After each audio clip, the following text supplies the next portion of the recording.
खेत खजाना में आपका स्वागत है। आज 17 अक्टूबर है और दिन है सोमवार। आज सरसों के बाजार में सुबह गिरावट आई थी, लेकिन दोपहर के बाद में फिर बाजार सुधरना शुरू हुआ है। उत्तर भारत की मंडियों में कपास का उत्पादन घटने के आसार बढ़ रहे हैं और कपास का भाव एक बार स्टेबल है, स्थिर है, गिरावट रुक गई है। आगे कैसा रहेगा बाजार, इस पर चर्चा करेंगे, लेकिन शुरुआत करते हैं सरसों से। और सरसों पर चर्चा शुरू करें इससे पहले आपसे निवेदन, आप इस चैनल को सब्सक्राइब कर लीजिए और सब्सक्राइब करने के साथ साथ बेल आइकॉन को प्रेस जरूर करिए ताकि वीडियो अपलोड होते ही सबसे पहले आप तक पहुंचे।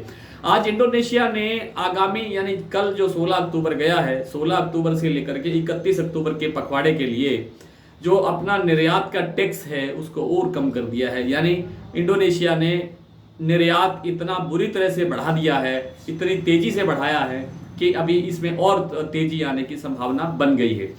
तो ज़्यादा पाम तेल आएगा देश में, तो पाम तेल से फिर रिफाइंड दूसरा बनेगा, सरसों की डिमांड कम होती जाएगी।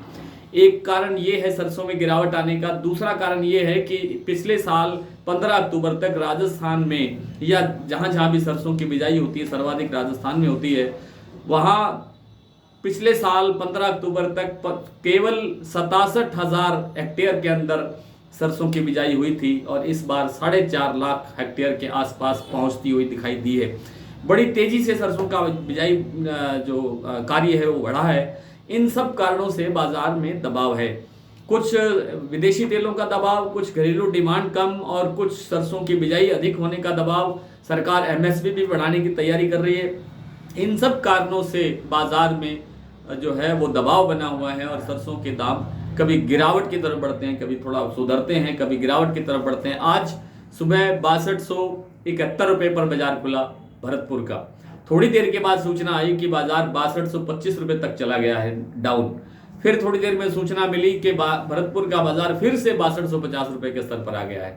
इसी तरह से सलोनी ने आज सुबह 125 रुपये तक बाजार कमजोर किया, डाउन किया, लेकिन थोड़ी देर के बाद में 25 रुपये, फिर थोड़ी देर के बाद में 25 रुपये, 50 रुपये तक का बाजार रिकवर भी कर दिया। यानी एक दिन के अंदर इतनी बड़ी उठापटक हो रही है। इसका मतलब यह है कि सरसों के तेल में और सरसों के बाजार में अभी स्टेबिलिटी नहीं है, बहुत सतर्कता से काम करने की आवश्यकता है। भाव बहुत ऊंचा जाने की गुंजाइश नहीं है, भाव बहुत नीचा जाने की गुंजाइश भी नहीं है। और कॉटन में जिक्र अब ये आने लगा है कि कॉटन का उत्पादन उत्तर भारत के अंदर काफ़ी घट सकता है, खास तौर पे पंजाब और हरियाणा के अंदर। इसलिए भाव स्टेबल हो गया है, आवकें बहुत कम है। आने वाले दिनों के अंदर जैसे जैसे आवकें बढ़ेगी तो कॉटन का भाव थोड़ा बहुत गिरावट की तरफ आ सकता है, लेकिन इस साल बड़ी गिरावट की गुंजाइश खत्म हो गई है और जो नए साल के अंदर जो भाव इसके कॉटन के बन सकते हैं वो बहुत अच्छे बन सकते हैं। धान के बारे में भी कुछ साथियों ने पूछा है। धान 11-21 की अराइवल शुरू हो गई है, 1401 और आपका 1509 अब धीरे धीरे कम होता जाएगा।